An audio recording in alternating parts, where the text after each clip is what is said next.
O Senhor esteja convosco. Ele está no meio de nós. Proclamação do Evangelho de Jesus Cristo segundo São João. Glória a vós, Senhor. Depois que Judas saiu do cenáculo, disse Jesus: Agora foi glorificado o Filho do Homem, e Deus foi glorificado nele.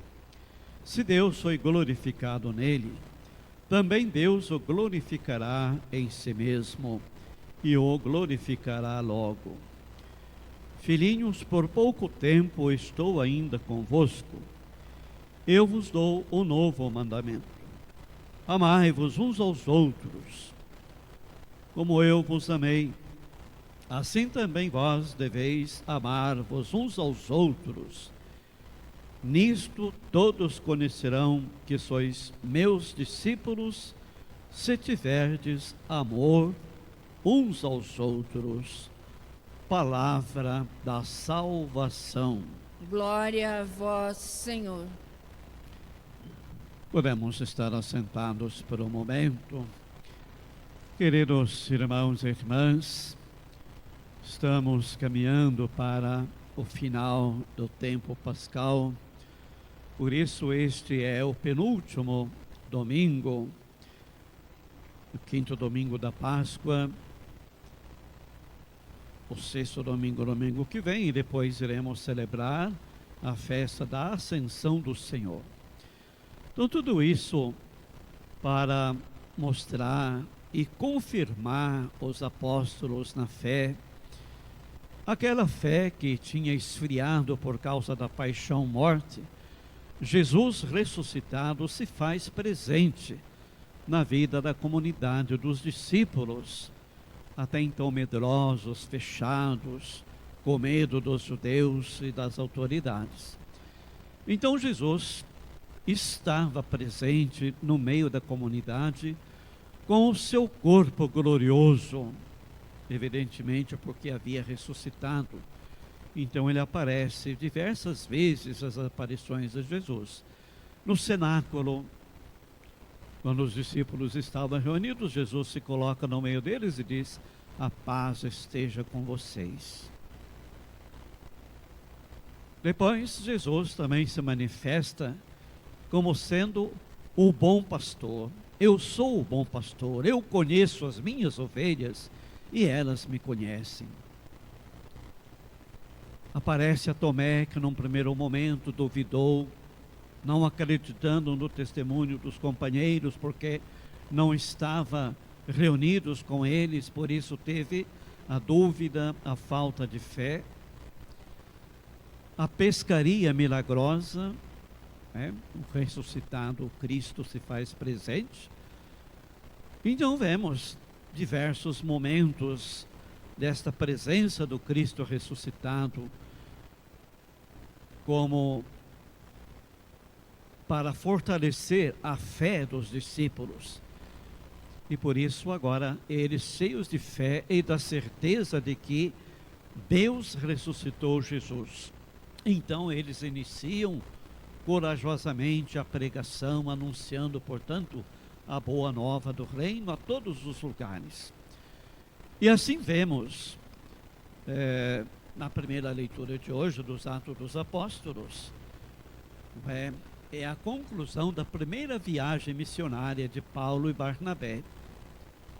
Eles partiram de Antioquia e voltaram depois de algum tempo, aonde fundaram diversas comunidades, exatamente para encorajar os discípulos diante das dificuldades da missão. E por isso, então, eles exortavam para que eles permanecessem firmes na fé, dizendo-lhes: é preciso que passemos por muitos sofrimentos para entrar no reino de Deus. Então veja que a evangelização pressupõe desafios, sofrimentos, obstáculos. É assim que aconteceu com a vida também dos primeiros discípulos da comunidade, as primeiras comunidades cristãs. Então Jesus exorta a permanecerem firmes na fé. Ele não promete sucesso nem mares de flores para os discípulos, não, mas pelo contrário, eu envio vocês como ovelhas no meio de lobos. Tenham coragem, porque eu venci o mundo. Então esta coragem nós precisamos ter, esta perseverança nós precisamos ter, esse fortalecimento na fé nós precisamos ter. Senão a igreja acaba sucumbindo, perdendo a fé, perdendo este elan vital que é exatamente a evangelização, a formação de verdadeiros discípulos e missionários, comunidades missionárias. Então depois os apóstolos voltam para Antioquia, de onde tinham saído, não é? É como que uma revisita às comunidades, um retorno. Então eles vão lá exatamente para ver como é que está a comunidade formada, quais são as dificuldades, quais são os desafios que eles estão tendo. Por isso eles encorajam aquela comunidade a ser sempre firmes na fé, né? A nunca desanimar. Também designaram presbíteros para cada comunidade, isto é, presbíteros, pessoas que eles escolhiam para liderar aquela comunidade, para acompanhar a dinâmica, a vida daquela comunidade, não é? Então, os presbíteros que eram escolhidos e eles, portanto, com jejum e orações, impunham-lhes as mãos e conferiam, portanto, o poder aos presbíteros de governar, de acompanhar a comunidade, não é? E voltaram depois para Antioquia, não é? E assim a palavra de Deus vai se tornando, vai se difundindo, não só no meio do povo judeu, mas também em meio aos pagãos. Então, a universalidade da palavra de Deus, não é? Isto é, a pregação dos apóstolos, de modo especial de Paulo, que é conhecido como o apóstolo dos gentios, dos pagãos, porque ele abre a porta para levar o evangelho, a boa nova, para fora de Jerusalém. E assim o evangelho vai avançando pelo mundo inteiro, tomando assim uma dimensão universal. Depois nós temos a segunda leitura, onde João, o autor do Apocalipse, nos fala de um novo céu e de uma nova terra. Ele fala que o primeiro céu e a primeira terra passaram e o mar já não existe mais, né? Então ele fala que, na verdade, é uma linguagem simbólica, mas ele fala da paixão, morte de Jesus. O mar que já não existe mais significa as forças do mal, o poder do mal foi destruído, não é? Pela paixão de Jesus e pela ressurreição. Portanto, ele criou, poderíamos dizer assim, na visão de São João, um novo céu e uma nova terra. Então é uma visão escatológica, isto é uma visão das realidades últimas. É a realidade, portanto, do reino dos céus, o qual todos nós estamos, portanto, direcionados, não é? A estar. Portanto, esta é a morada de Deus entre os homens, o reino de Deus, não é? E Deus vai morar no meio deles. Eu serei o seu Deus e vocês serão o meu povo. Deus enxugará as lágrimas de todos os olhos, não haverá mais choro, não haverá mais luto, a morte não existirá mais, porque passou o que havia antes. Então, com a ressurreição de Jesus, tudo se renovou. E aí nós devemos nos perguntar, como é que nós estamos vivendo esta dimensão de criaturas renovadas, transformadas pela paixão, pela morte e ressurreição do Senhor. Que significado teve isso na nossa vida? Será que nós realmente ressuscitamos com Cristo? Ou ainda estamos apegados às coisas do mundo? Como dizia a carta, a epístola de São Paulo, no dia da Páscoa, da vigília pascal, que dizia assim: olha, se vocês realmente ressuscitaram com Cristo, buscai as coisas do alto, e não as coisas da terra.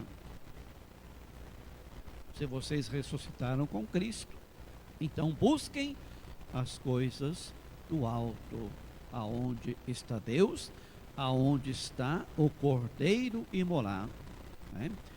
Eis que eu faço nova todas as coisas.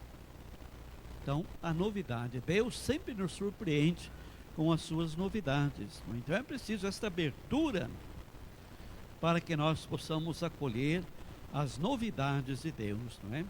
Então, Deus sempre realiza coisas novas, não é? E depois o Evangelho. Então, como eu disse, depois da ressurreição de Jesus, das frequentes aparições, Jesus vai preparando os discípulos para se despedir e voltar para junto de Deus, não é? Então é a festa da Ascensão que nós vamos celebrar aí daqui a 2 domingos, não é? A Ascensão, isto é, a volta de Jesus para o Pai, não é? Mas e daí? Jesus volta para o Pai, como é que ficam os discípulos? Como é que fica a igreja se ele volta para lá? Então ele diz, é necessário que eu vá, porque se eu não for, não virá sobre vós o Espírito Santo, o Paráclito. O Espírito Santo vos recordará tudo aquilo que eu vos ensinei.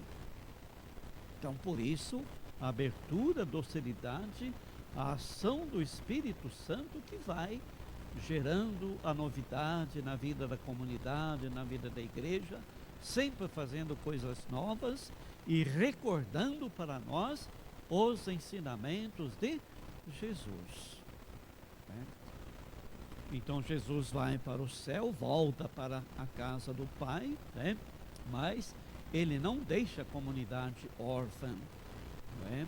Ele está no meio de nós, acompanhando a nossa caminhada, a nossa trajetória, evidentemente, nos fortalecendo nos momentos desafiadores, difíceis da nossa vida. Nós não estamos sozinhos. Ele volta para o céu, mas continua presente na nossa vida, na palavra de Deus, na Eucaristia que celebramos. Ele está no meio de nós. Então, por isso, não há razão para os discípulos ficarem tristes porque Jesus volta para o céu. Ele volta, mas estará sempre presente na vida da igreja e da comunidade, né? Então, por isso é que ele diz: filhinhos, por pouco tempo eu estou ainda convosco. Por pouco tempo. Para nós são 2 domingos só, ele estará no nosso meio, não é, como ressuscitado, né? Porque ele volta para o Pai. Mas eu vos deixo um novo mandamento. Então aqui recorda para nós a cena do lava-pés, né? Um novo mandamento. Qual é esse novo mandamento? É exatamente o amor, né? Amai-vos uns aos outros, como eu vos amei. Assim também vós deveis amar uns aos outros. Então, qual é a novidade desse novo mandamento dado? Que já existia, evidentemente, desde o Antigo Testamento, o mandamento do amor. Amar a Deus sobre todas as coisas e ao próximo como a si mesmo. Mas qual é a novidade, então, desse novo mandamento? A novidade está exatamente nessas palavras: amai-vos uns aos outros como eu vos amei, assim também vós deveis amar uns aos outros. Então, esse assim como eu vos amei, vocês devem amar uns aos outros. Então, esse assim como mostra o modo, a maneira, a intensidade do amor de Deus pela comunidade, por cada um de nós que fomos libertados pela sua paixão e morte. E por isso nós, como Ele, devemos amar os nossos irmãos, servir os nossos irmãos como Ele serviu, né? Se nós fizermos isso, nós seremos sinais, testemunhos, portanto. Porque o amor não é uma teoria simplesmente, mas é algo de concreto, né? Por isso ele diz: nisto todos conhecerão que sois meus discípulos, se tiverdes amor uns pelos outros. Então é o testemunho, né? Pela palavra, pelo exemplo que nós devemos dar. Amar. Será que nós amamos de fato, de verdade, os nossos irmãos, os nossos semelhantes? Do jeito que Jesus amou, até o ponto, se necessário for, dar a vida pela causa do outro? É um desafio para nós, mas nós temos que chegar lá, né? Nós temos que chegar lá, senão nós não testemunhamos nada, se nós não nos amarmos, né? Amar a Deus talvez seja muito fácil teoricamente. Todos nós, se eu perguntasse: você ama a Deus? Nós iríamos dizer: olha, amo muito a Deus. Mas se eu perguntasse: você ama o seu irmão? Você teria capacidade de dar a vida por seu irmão, assim como Jesus? Aí a gente já fica mais, né, reticentes, mais reservados, às vezes com dúvidas e assim por diante, não é? Então, dar a vida, não é, pela causa do irmão. Então, é assim que Jesus nos amou. Ele deu a vida por todos, por aqueles que eram bons, por aqueles que eram maus, por aqueles que o crucificaram. Ele amou a todos de uma forma universal. Por isso o nosso amor não pode ser um amor exclusivista, um amor fechado, um amor, não é, que realmente prioriza pessoas, situações. Não, devemos amar a todos com o mesmo amor que Jesus nos amou. Então que Maria, Nossa Senhora, nos ajude realmente, ela que foi a primeira discípula, a primeira missionária, que ela nos ajude também a sermos discípulos missionários. E a característica do discípulo missionário é exatamente o amor. Amar todos, indistintamente, do jeito que Jesus amou.